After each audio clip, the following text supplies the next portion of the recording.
Hello everyone, I'm Joshua. And I'm Abe. I'm Amanda. I'm Jay. I'm Josh too.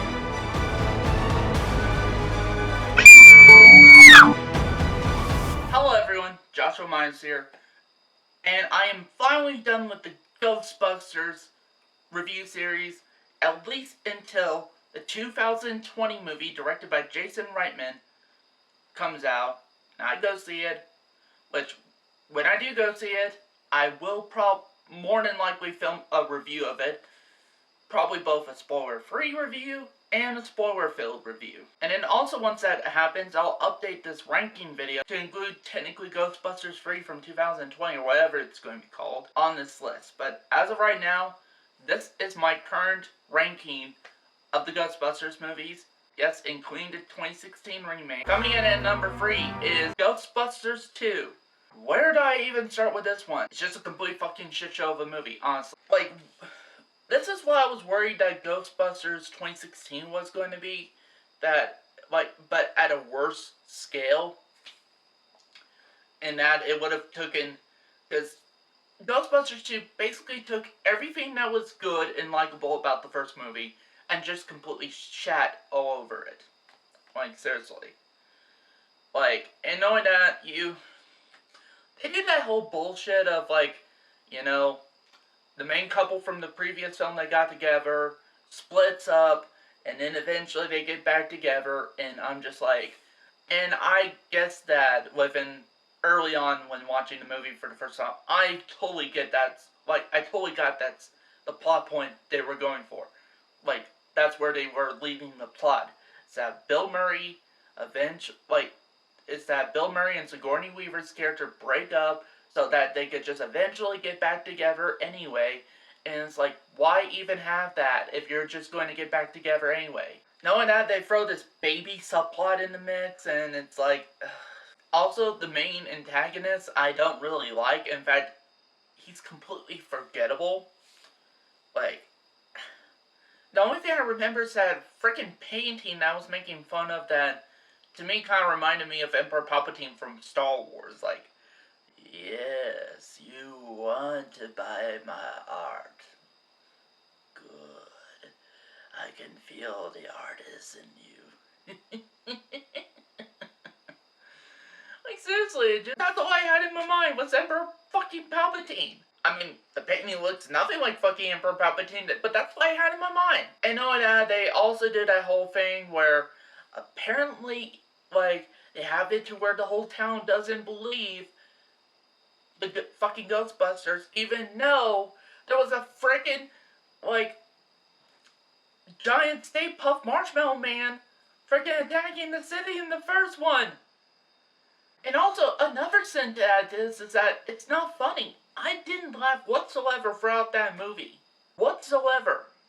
In fact, it was unbearable to get through. The only good thing about Ghostbusters 2 is that it gave me a lot more appreciation for that original movie. Because honestly, before that, I thought the original Ghostbusters was just okay. Nothing special. But I did like it enough. Ghostbusters 2 made me saw what Ghostbusters 1 could have been like and how bad it could have been.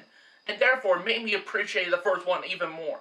That's the only good thing to have come out of Ghostbusters 2 for me. And that, ladies and gentlemen, is why I'm playing Ghostbusters 2 at the number 3 spot. Moving on.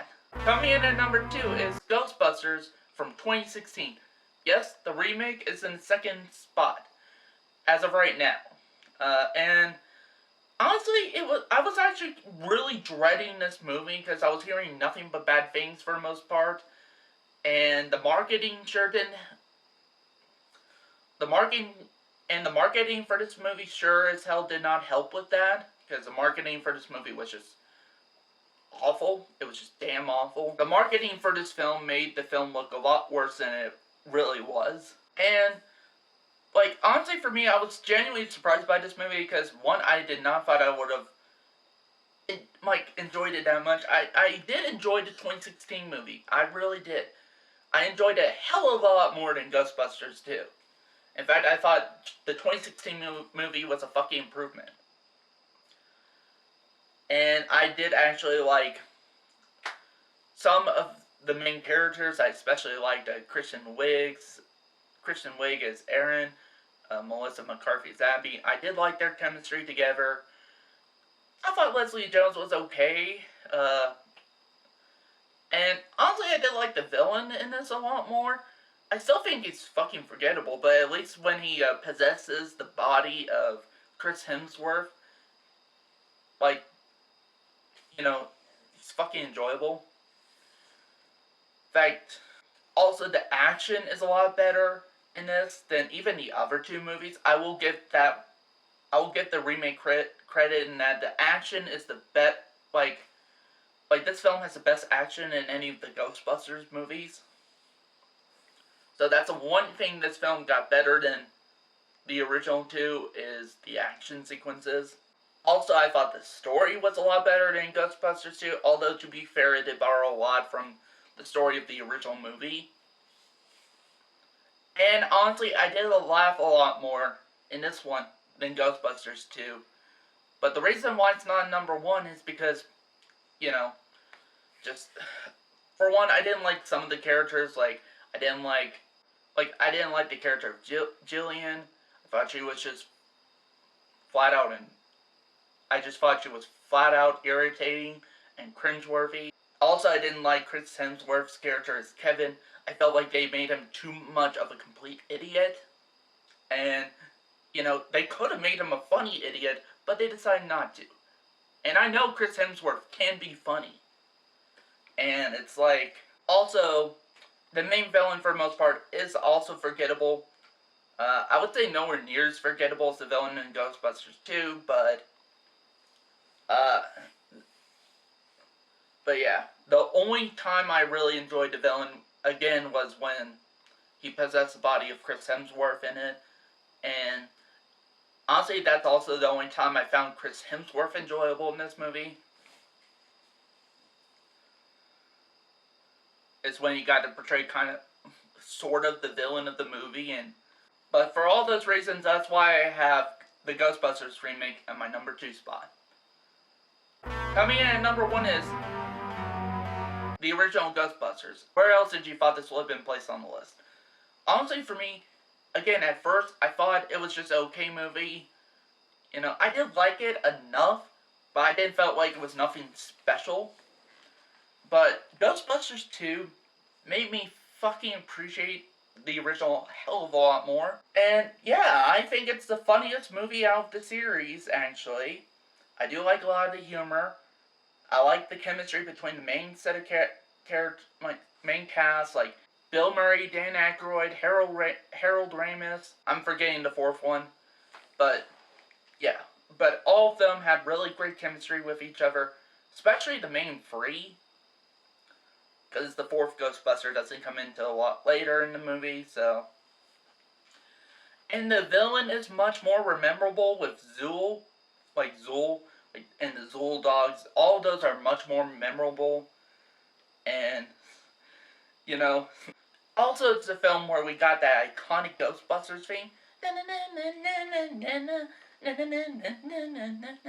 Ghostbusters, seriously, that theme song is probably the best thing in each of these movies. No matter how fucking bad they get. And honestly, I can't say not much about the original, because honestly, it's pretty damn good. So that was my ranking for all the Ghostbusters films that are here currently. And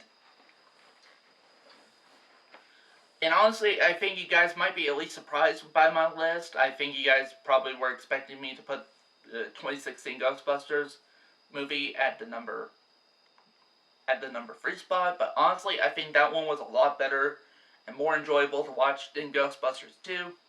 But both of them do not compare to the original.